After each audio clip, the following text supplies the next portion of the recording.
Hey, this is Tommy Wiseau. How are you guys doing? Greg is here. Hey, this is Greg, and you're listening to Upside Down Shock Radio. Yeah, be upside down. Don't worry about it.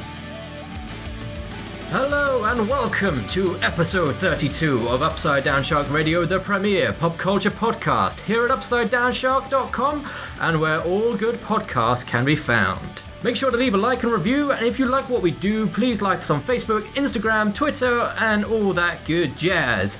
I am one of your hosts, a very poorly Tom, and joining me tonight is a slightly healthier Mr. Allgood Paulwood. How the devil are you doing? Healthier. Well, that's good to hear. I'm slightly healthier than you. We're also joined by Paul's mum's dog, Cleo, who is quite an amiable guest compared to some of them that we've had. So if you hear any odd sounds in the background, it's not Craig. No, Craig is still elsewhere engaged and also still missing a leg. But hopefully we'll have him back next week. But in the meantime, something's really grinding your gears, isn't it, Paul? This is the first one where I'm going to have to try not to swear. Okay, wow. And I haven't sworn on air yet. Yeah, you've been Mr. PG. Paul Goodwood. This one has genuinely annoyed me. Go on, what's annoyed you? The UK delay of the Antman and Wasp movie. Oh, yeah? It's being delayed by an entire month. Because of the World Cup. What? The Cricket World Cup? The Overwatch World Cup? Yes. No. The FIFA World Cup has delayed Antman and Wasp by a whole month in the UK because people are convinced, well, the powers that be are convinced that people won't be able to concentrate on a movie and football at the same time.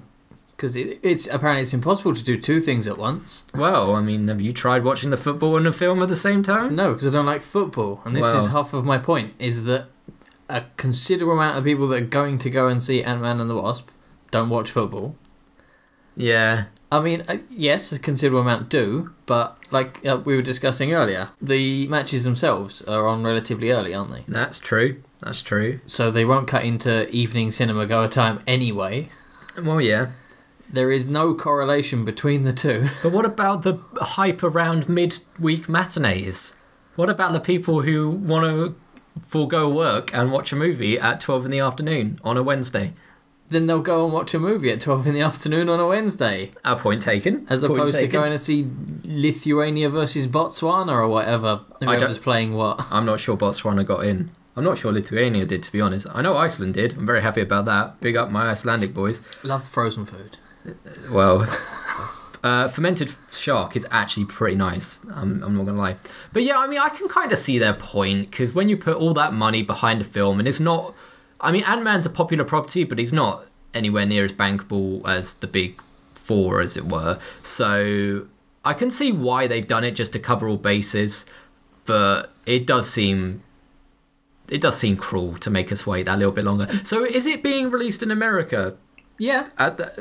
On schedule? Yeah, they pushed really hard for Infinity War to be released everywhere at once. Yeah. It was a worldwide release on that one. And thank God, because so many spoilers. So many spoilers. Make sure to check out our review if you haven't watched it yet. We've got like 3 of them. And that's where all of the spoilers are. Yep. Oh, yeah. But, yeah, I can just... month. I can just see it breeding piracy, because people are going to try and stream it and get it over here before it's out. Yeah, it's gonna breed piracy and like illegal copying, downloading of it. It's gonna, not only that, but this is England. We're gonna be in the World Cup for maybe a week. Well, that does seem to be the prevailing meme. Yeah, I don't know. I guess that I'm less precious about it just because I wasn't a huge fan of the first Ant-Man. So I can probably afford to wait if I do see it in cinema at all. I probably will, but do you not think the first one was just a bit too by the numbers for a Marvel film? I mean, it followed the formula. It certainly did. But I am a fan of Paul Rudd. I'm a massive fan of Paul Rudd. He is very Paul Rudd in it. Yeah, and he's Paul Rudd. He's good. He was good. It was an enjoyable film. I still think everything pales in comparison to Cap 2. I will sing the praises of that film to the day I die. It's so good. If that got delayed and I knew how good it was, I would be on the first charter flight to New York to go and see it in Stark headquarters. But yeah, I mean, in a post-Infinity War movie going. Sorry, the dog's sniffing my laptop, and I'm getting worried something's going to get pulled out. But yeah, as you were saying, sorry. Yeah, in a post-Infinity War, the state of affairs as it stands in Infinity War, that people are desperate for even a shred of information, to the point where, like, I don't know if you've seen set photos from Avengers 4. No, I've heard some theories, though. I hear some people reckon that it could... Well, I'm going to put a little minor spoiler warning, because this is speculation, but we might be right, that there might be time travel present in this next one. It appears very, very likely. I've seen pictures of Cap, but from the battle at New York in the first Avengers movie. Phase 1 Cap. Phase 1 Cap, with blonde Tony Stark and Ant-Man. Yes, Ant-Man was there. Yeah. But, so yeah, it looks like and they're all like wearing like weird wrist things. So I don't know if Tony discovers how, like, either dimensional jumps or time travel. Well, it does make you, because they said that in the film, the Doctor Strange in the film says that there's 14 million different outcomes and there's only one that they win. So it does make you wonder whether or not they're going to have to go interdimensional to all these different multiverses and maybe pull the resources of multiple Avengers from multiple timelines to defeat Thanos. I don't know. There's also I've also seen a picture of Clint Barton, old Hawkeye, not as Hawkeye, dressed more like his alter ego character, his other character. Who's that? Ronan. Jeremy Renner. Yeah, Jeremy Renner. Now, his other character, Ronan, he is while being Hawkeye, he's not. He's an angry, way more dangerous Hawkeye. Isn't Ronan the name of the baddie from Guardians of the Galaxy 1, though? The blue guy? Yeah. Is this a different Ronan? Oh, it's Ronan, like the Japanese Ronan. Oh, okay. Can we power rank Ronins? So, number 5 is the one from Guardians of the Galaxy. Number 5, Ronan. Number 4, Ronan. Ronan Keaton. Number 3, 47 Ronan. Keanu Reeves. Yes. Number 1, Jeremy Renner. Jeremy Renner. We did it. I don't think there was a 2 in there, but we'll skip past that. Yeah, which makes me think that the blowback from Infinity War is that Hawkeye's family. It did. They've been dusted. Yeah, Hawkeye's family are done did, and he's angry. Isn't his wife Velma from the Scooby-Doo movie? I don't know. I'm pretty sure it's the same actress. Don't think I ever saw the Scooby-Doo movie, what? to be honest. Oh man, it's got Sugar Ray in it. It's great. Every morning there's a halo hanging and a man. Yeah. But speaking of ruining things for the summer, Walmart may very well have ruined E3 ahead of its June scheduled announcements. Yep. What the frickin' hell happened, Paul? Well, as in... they don't really have much forethought with these things, and they put up like a massive pre-order list of... Pre-order these now for all your bonus things, and some of them are games that haven't even been announced yet. God damn it. So as another quick spoiler alert, if for whatever reason you don't want to know what happens at E3 until E3, listen to a different episode or skip forward a little bit. What are the highlights of what's been leaked? Well, you got things like new Just Cause 4. Oh my god, I didn't even know about that. Seriously? Yeah. Oh my god, Just Cause 3 was like my favourite game of this generation so far. Yeah, well, Walmart spoiled Just Cause 4. Oh, dude, I'm so excited. You got a new Splinter Cell? Well, the last one I played was Double Agent, and that was pretty good. That was ages ago. It's been... That was really good. But yeah, new Lego DC villains. You got Rage 2, Gears 5, another Forza Horizon. Borderlands 3 is probably the biggest one there. That is one that people have been clamouring for a little while now. Yeah, it was one of those people who were going, will they, won't they, will they? They were waiting for E3 for will they, won't they? And according to Walmart, yes, they will. Well, that's a bit of a damp squib. I mean, E3's what, a month away now? Yeah, it was mid-June, I think. Yeah, was the announcement. Yeah, mid-June. So Sony haven't even announced theirs yet. Mm-hmm. They haven't even said that they're going to be there.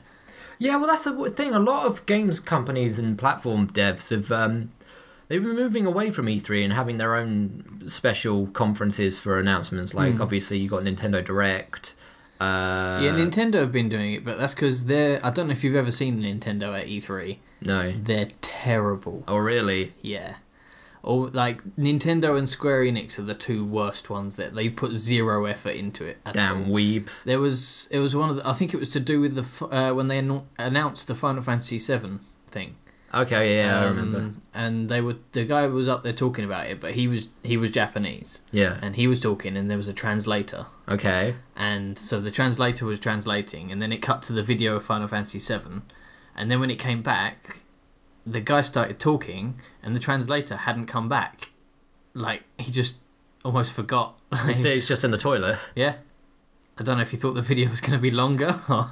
It's like, oh crap. But yeah, like midway through a dump. He didn't come back in for a solid 5 minutes. So well, when you no one had any idea what the guy was talking about that was on stage. But there are a couple of companies that do. They do it well. And Sony is one of them. Yeah. They don't. I don't think they have their own bespoke one, like just their own announcement conference thing. Maybe they do. I can't remember. No, at E3, Sony absolutely boss it every year. It used to be Ubisoft used to host really well because they had Aisha Tyler, Lana from Archer. Oh yeah. Yeah, she used to host it live on stage, and she's like a proper fangirl for all the stuff that they're advertising. So like she'd get genuinely emotional over some of the #GamerGirl. Some of the things, and she was genuinely entertaining as a host. And then last year they dropped her for some reason or another, and it just wasn't quite as good. That's a shame. I know. Speaking of PS4 releases coming up, it's just been announced that the new Spider-Man game is going to be released on September 7th. This year, yeah, and oh boy, that looks good. Yeah, some of the pre-orders you can get the Infinity War Iron Spider outfit to play in game. I know that apparently there's one special collector's edition which they haven't announced the details of because apparently it's a spoiler. Okay. Apparently, one of the strongest rumors so far is the what is the name of the building, the sanctum that Doctor Strange looks after? Bear with me. What is it? It's the Sanctum Sanctorum. Yeah.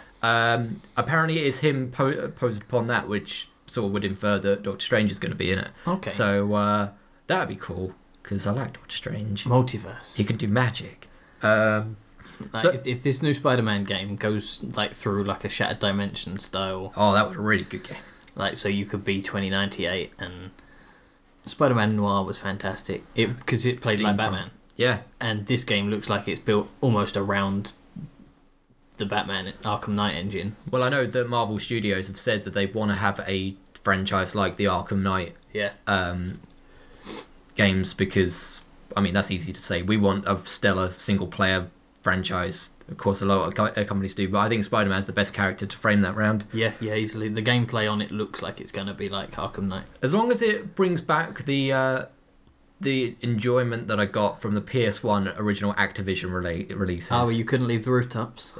It was just... that was the first one. I think the second one you could. Because I remember there's one really, kind of nerdy but sweet moment in the second one where it must have been the first game Activision ever produced where it had in-game explosions, because there's a cutscene and in game there's a narrator that goes, "Explosions now in Activision," and then just there's a big explosion just to announce that this is the first time there's been an explosion in an Activision game. I was like, oh, that's sweet. Like, you'd be proud of your achievements, Activision. So that's very exciting. I am super hyped now that I know there's Just Cause 4. I legit didn't know that was one of the announced games. I'm very excited about that. Yeah, man. There's another one that says Assassin's Creed, but I'm guessing that's going to either be a sequel to Origins or who knows. I still need to get back into that. I haven't played it in ages. The only other game that is coming out very soon, which I am monstrously excited about, is Jurassic World Evolution. I believe that's what it's called. I say I'm really excited, and I can't even definitely remember the name. The RTS, the spiritual successor to Operation Genesis. Yep. I've seen the first 20 minutes of gameplay. They managed to get Jeff Goldblum to narrate the whole game. Oh, really? He is like your guide throughout the whole game. The real Jeff Goldblum. Damn. That is such a genius move on their part, because even if it's people who aren't so much like super crazy on dinosaurs in Jurassic Park, like your boy here. Yeah. Jeff Goldblum is the Christopher Walken of this generation. He is the meme actor of the 21st century, and I think he'll pull in a lot of people just on his name value alone. More than just that, the game looks absolutely drop dead gorgeous. You can jump between first person and God mode view thing, because if any of your dinosaurs escape, you can fly the helicopter yourself, and you have to aim and trank them and bring them back in. Nice. And so that's all first person. There's not been a good mature RTS for a good long while. It seemed like in the sort of the mid 2000s they were a dime a dozen. They were everywhere. You had Rome, Total War, even like on consoles you had Alien vs Predator, not Requiem. That might have been Evolution as well, or Genesis, or something like that. Anyway, you had a good AVP RTS. You obviously had Operation Genesis. You had Empire Earth. You had Civilizations. Civ. You had, obviously, Rome Total War. You had, loads of. There was just so many. And the last big. And you had even Halo got in on it. Yeah, Halo Wars. Although I tried playing Halo Wars 2 recently on Game Pass, and I just couldn't get into it. It's just so boring. Yeah. So boring. Yeah, it was almost the further into the 2000s we got, the less and less of them we got. But as like a park builder, this looks perfect, because the last one I played was the Zoo Tycoon for Xbox One. Yeah. And it's geared towards kids. There's like a progression to an extent, but once you've maxed out your park and everything, there's not a lot else you can do. Whereas with this one, there's storms, there can be breakouts and everything. There's all these things that could go horribly wrong to give you more of a challenge rather than sort of more of a passive experience. And I'm so excited for that. I can't wait I really hope they go back and add in cheat codes like old games, so you can just like have one where you can just remove all the fences in one go and just let chaos ensue. Because I recently picked up Operation Genesis again just to get myself all excited for it, and also I know the price of it is going to go up as soon as Jurassic World Evolution comes out. Yeah, well, I mean, you're best off getting it now, because obviously old games, like popular old games, never go down in price. Absolutely, look at Pokemon. Yep, you got Pokemon, anything with Mario's name on it. Yep. But I would still recommend picking up Operation Genesis, even if you can find a good ROM of it, because it still holds up. And as I said, it's got all these cheat modes, so you can just cause carnage, and it's good. It's great. It's good times. You can even get, if you complete the main narrative of the single player bit, you can unlock Site B, which is just another island with no fences, no people, and sort of it's more of just a sandbox. Sort of let your dinosaurs like fight each other, kill each other, and that was always my favourite mode growing up. Was just like watching all the carnage ensue. Yeah, it's good times. It's good times. But obviously, classic games never go out of fashion, do they? They're classic for a reason. But speaking of classic games, well, kind of very negative news, at least from my point of view. Nintendo have released the details of their new online service, which will be paid for starting in September this year. And despite all of the hype and all of the speculation going into it, there will be no Nintendo Virtual Console to go alongside it, meaning the long-rumoured ability to buy and play a catalogue of NES, SNES, N64, and even maybe of GameCube games were rumoured on the Switch is no longer a reality as it stands at the moment. In their press release, they were very, very adamant that Virtual Console would never, ever be coming to the Switch. Instead, you'll be given at least on launch of this new service, you'll be given a selection of NES games to stream, almost like the games that you get in Game Pass or EA Access, where it's just be a rotating lineup of games for a limited time that you can play. But you do get to play a multiplayer for the first time ever, online multiplayer that is, which would be interesting. So the likes of Mario, tennis, and all these other classic games, you'll be able to play online, which is a nice idea. I mean, Mario is kind of a bit of a it's not that exciting really, because even on the original NES, even when you're playing couch co-op, you just basically took turns. Yeah, and there was very little co-op in Mario. And one of the games on the list of the original release for this is The Legend of Zelda, which I can't imagine how they would incorporate a multiplayer feature into that, because it's a role-playing game. So it's one of you runs around and the other one just shouts down the microphone, hey, listen. Oh god, can you imagine being a Navi of your friends? Like, oh god, I wouldn't want to be friends with that person. Don't be the Navi of your friend group. So yeah, it's disappointing. I mean, at least you're getting some access to the older games, though. It's not like it's not like they're completely writing them off. They're not going. They're not doing a Sony.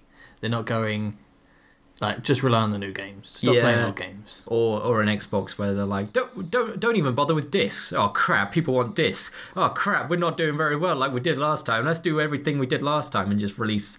Yeah, let's go back on everything we said. Yeah, like, it's just like your 360. It's still good.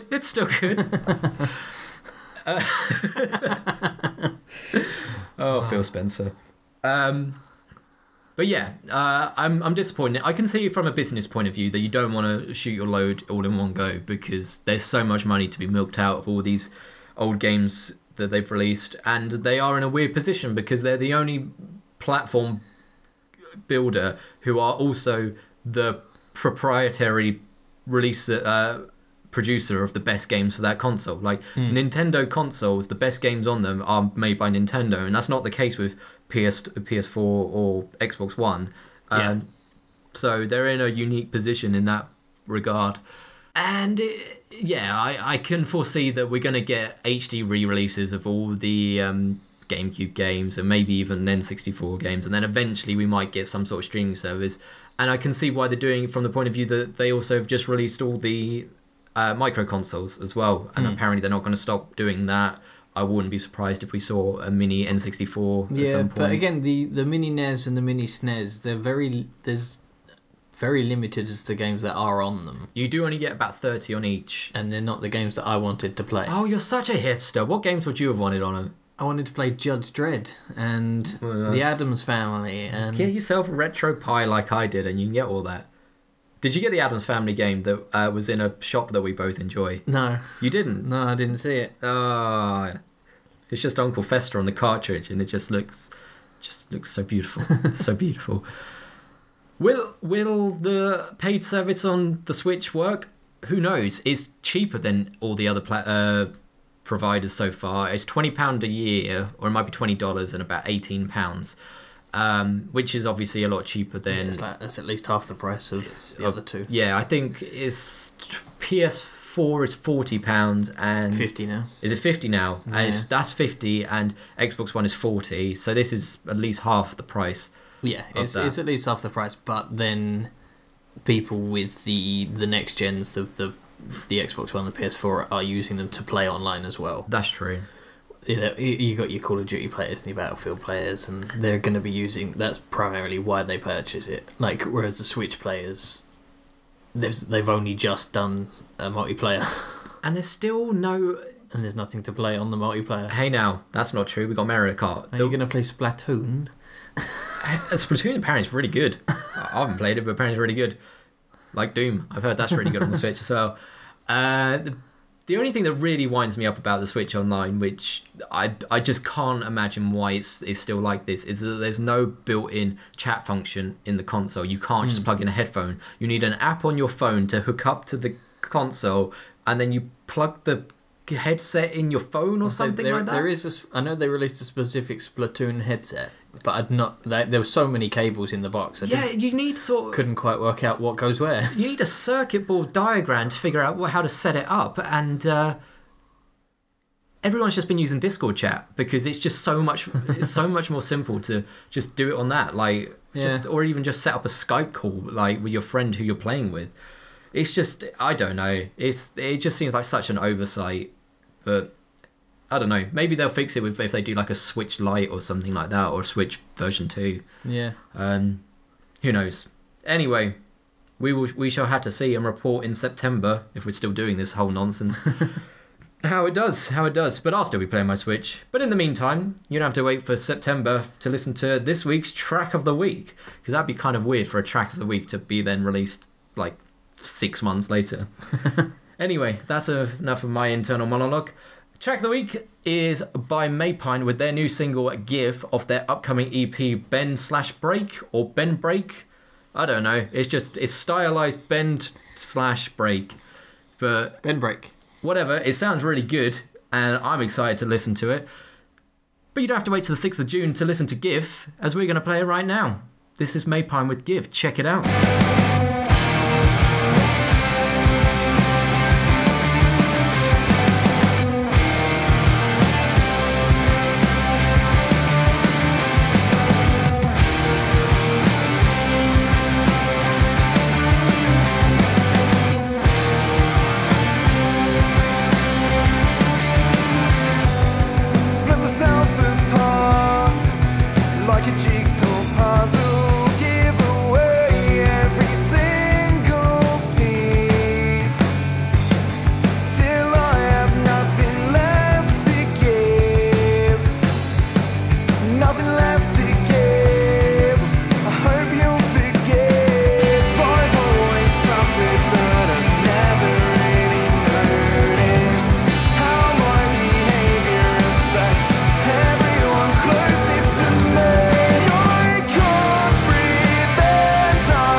Hi, this is Frank Turner, and you are lucky enough to be listening to Upside Down Shark Radio. And that was... I'm sorry, I've scared the dog. And that was Maypine with Give off their upcoming EP Bend Break, released 6th of July. Make sure to check them out on Facebook, Twitter, Instagram, and check out their big cartel with all links to pre-order their EP on CD and vinyl. So back to E3. Yes. Yes, we got this time. Going back to the Radio 4 voice. Radio 4 voice for E3. What do you want to see in E3 at E3 this year that hasn't already been spoiled? The same. Well, to be honest, the same thing I've been waiting for them to announce for the last 5 years. That would be Skate 4. I thought you were going to say Simpsons Hit and Run 2, which is what I was going to say. Skate 4, but Skate 3 was so perfect except for all the bugs. Yeah, but there are obviously Skate 3 wasn't too buggy. It wasn't launched. It was really bad. It improved greatly, but it's EA. They never finish a game. That's true. That's the only other problem is it's EA. So am I going to have to pay to learn to kickflip? Well, I mean, they would do better to avoid. You get Ollie for free. You have to pay for the rest of the tricks. Yeah, forget about manuals unless you got the pre-order bonus. Yeah, you got a flip pack and a grab pack. But no, I mean the improvements that they could make over it is obviously diminishing board. So you can pop bearings and stuff. So you actually have to earn money and sponsorships to get new parts for your board as and when they break. Radical. Some more flatland tricks, like Caspers and Flamingo, stuff like that. You've lost me. I know Benny Hanna. I know Airwalk. I know Indy 900, the trick that made Tony Hawk famous. This is Tom, who hasn't played a skating game since Tony Hawk's 3. Aye, aye, aye, aye, aye. It's Crazy Taxi. What a great time for video game soundtracks. Tony Hawk's Pro Skater 4 will always be my favourite skating game, and I will always credit it for the formation of my music taste in my formative years. Because you had, what was on that? AC/DC, TNT. Yep. I can't remember any of the other specific tracks. I think Pennywise or not. Let's bring up the Tony Hawk Pro Skater 4 soundtrack. Not just 4, the first Tony Hawk's. The very first Tony Hawk's game had a phenomenal soundtrack. I was too young to play that one. It was amazing. I'm pretty sure there was Bad Religion, Pennywise, AFI were on it. I think Papa Roach were on it. I think that was number 2. Pro Skater 4 though, you had AC/DC, Agent Orange, Bouncing Souls, Flogging Molly, Iron Maiden, NWA, Sex Pistols, System of a Down, Aesop Rock, Hot Water Music, just everything, The Offspring, Public Enemy, Rocket from the Crypt, everything from every little genre of good music is Less Than Jake. How did I forget that? Is all covered on there. Goldfinger, Gangstar. Yeah, the Tony Hawk's games had the best soundtracks. Oh, yeah. They're so good. They're so good. But yeah, I mean, ultimately, yeah, I'd like to see a Skate 4. Obviously, there was the mysterious tweet from an EA executive that just said the word Skate 4 on Twitter. Was that like the Ed Balls tweet? He literally just put out Skate 4, and then the internet exploded, and then he deleted it. Just the word Skate 4. Can you imagine? I think they were just testing to see who actually wants a Skate 4. Well, so that's my primary prediction for E3. Obviously, everything else has practically been spoiled that everyone's expecting. Yeah, well, I mean, they have to pull out something out of the bag. Do you think there's someone panicking, trying to finish a game or finish a trailer now, just so there's one thing they haven't announced? I mean, I'm surprised Red Dead dropped their trailer last week and not waited a month. I suppose then, my only thinking around that is that it's got no competition. It's out there on its own, yeah. So it's got its own platform to stand on rather than get made. I mean, obviously Red Dead 2 wouldn't get lost in any lineup, but no. There's no competition at all. Yeah, I suppose Rockstar, because it's Rockstar, isn't it? They Yeah. don't really have any other games, so they wouldn't have their own stage. So it'd have to be It would have to be piled in with either Microsoft's one or Sony's one. Yeah. Or both. Yeah, this way they don't have allegiances. Yeah, they've got control over where it sits. I mean, obviously they spoiled Just Cause. I'd spoil Just Cause for you. Yeah, man, I'm not even mad though. I'm so excited. Is there anything else you're looking forward to? I really hope that they release Half-Life 3. It's a lie, Tom. It's not happening. Half-Life 3 is cake. Half-Life 3 is a myth that will never happen, and I'm so sad. All the writers have left now, so even if they release something now, it wouldn't be the Half-Life 3 that should be there. I don't know. In all seriousness, Just Cause 4 is probably the best I could have hoped for.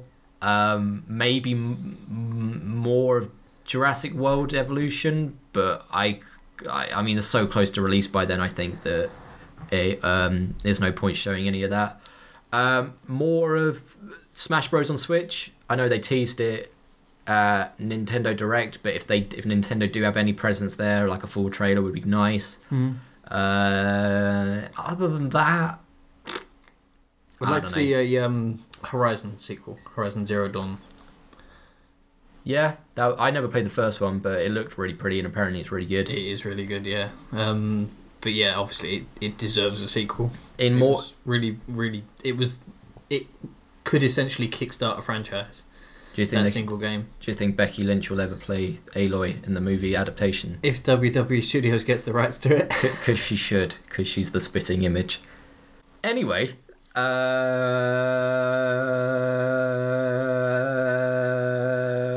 gonna have to reset Tom. Oh, that's it. In more offbeat video game releases, they could tease more of. SNK have released a mock-up, or at least an announcement for the mini Neo Geo, just so like the other consoles, like what Nintendo have done. Yeah, Neo Geo's getting in on the act as well for like the 4 people who ever owned a Neo Geo. So there's that. I might get it just because they look pretty on a shelf. That's like Nokia announcing a new N-Gage. Oh, can you imagine? Can you imagine? What a great idea. It's just a shame that you had to hold the phone sideways to actually answer a call. Yeah. I don't know. Although a new gen N-Gage would actually be pretty legit. Well, they did it with the 3310, so why not with the biggest flop? they re-released the 3310, didn't they? And they're pretty pretty. They're not too bad. They're not too bad. Obviously, Sony tried the console phone as well. Yeah, the Xperia Play. Xperia Go. Play. I had one. It was a PSP Go built into an Xperia. Well, the only game that it actually had that actually worked well Bruce Lee. No, was Crash Bandicoot. Bruce Lee was built into it. Yeah, it was, but it still didn't play well. The 3 games that were built into it, at least that I can remember off the top of my head, were FIFA 10, which played like a pile of crap, Bruce Lee, which was okay, and Crash Bandicoot, which was flawless. It was the only way you could play Crash Bandicoot legally on a mobile device. I think even now it's still the only way you can legally play Crash Bandicoot on a mobile device. I don't know if they ever released it for the Vita.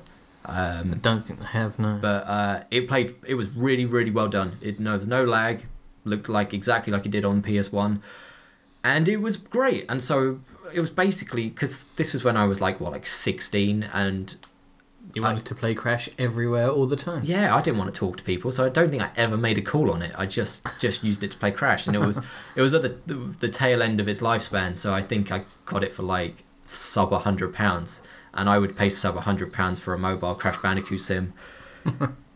So yeah, there's that. So yeah, we'll have to see what, if any, surprises come out of E3. Yeah, I can't imagine there's going to be many. No, they'll probably drop footage from Spyro Remaster. Yes. I hope that comes out on the... Is that coming out on the Switch? I have a feeling it is. If it does, oh boy. Because I know the Crash Bandicoot trilogy is coming out on Switch now. Yeah. So I'm very excited about that as well. It'll probably be a Sony timed exclusive again. Yeah. Speaking of which, the Spider-Man PS4 game, they've said that will be a Sony exclusive forever. That's not dropping on any other console, because there was chatter for a little while that it might be like the Tomb Raider timed exclusive dealie. Yeah, well, Sony own Spider-Man, don't they? Legally, yes, but then they're not doing anything good with it at the moment. No, if the Venom trailer's anything to go God, by. it looks so bad. It looks so bad. Yeah. But we'll save that topic for closer to when the film comes out. Yeah, if I ever actually bother watching it. Because next up, by the time this comes out, I think it's just over a week. In fact, I think it's this Saturday. Deadpool 2. Another cinema up the road are booking Tuesday. I will not be in the country when it comes out, so I will have to see it on the Sunday. Or elsewhere in the universe. Unless EasyJet now have TVs on their... Not just elsewhere in the world, elsewhere in the universe. Yeah. Well, I'm sure. Damn it, Tom! Find another dimension to watch the film. But I'm not like I'm advocating that you do pirate a film, but if you just set up a stream of the cinema when you're in there, just like put your phone up to the screen and just film it for me so I can watch it remotely. Anyway, but one thing that is coming up very soon, which I'm very excited about, I mentioned it briefly last week, is the new series of Arrested Development has finally been given a trailer and a release date, and I could not be more excited. It drops on the 29th of May, Tuesday 29th of May.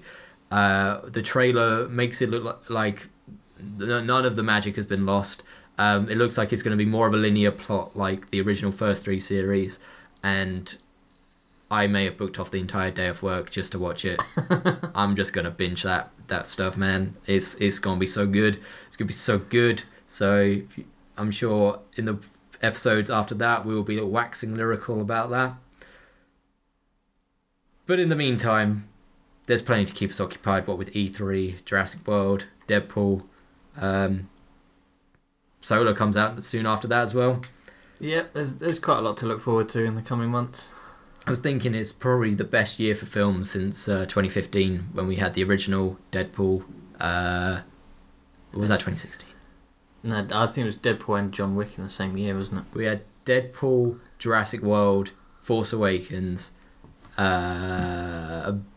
of Ultron, which was okay, all in the same year, and I think this is the only year that's ever come close to that, and it may actually trump it. Trumpet. Oh god. And on that note, I think it's time to wrap it up. Yes. So make sure to go and give our track of the week, Give by Maypine, a lot of love. And if you're giving a lot of love, why not sling some our way and give us a like on Facebook, Instagram, Twitter, leave a review on iTunes or whatever podcast service you prefer. Yeah, let us know what you're looking forward to, like your predictions for E3. Subscribe to us on YouTube because, you know, if we hit 100, maybe we'll do a giveaway. I don't know. I have a lot of crap I need to give away. So, yes. And if you heard that, I think the dog is telling us to wrap it up. So I've been Tom. I'm still Paul. And I'm still ill. And this has been episode 32.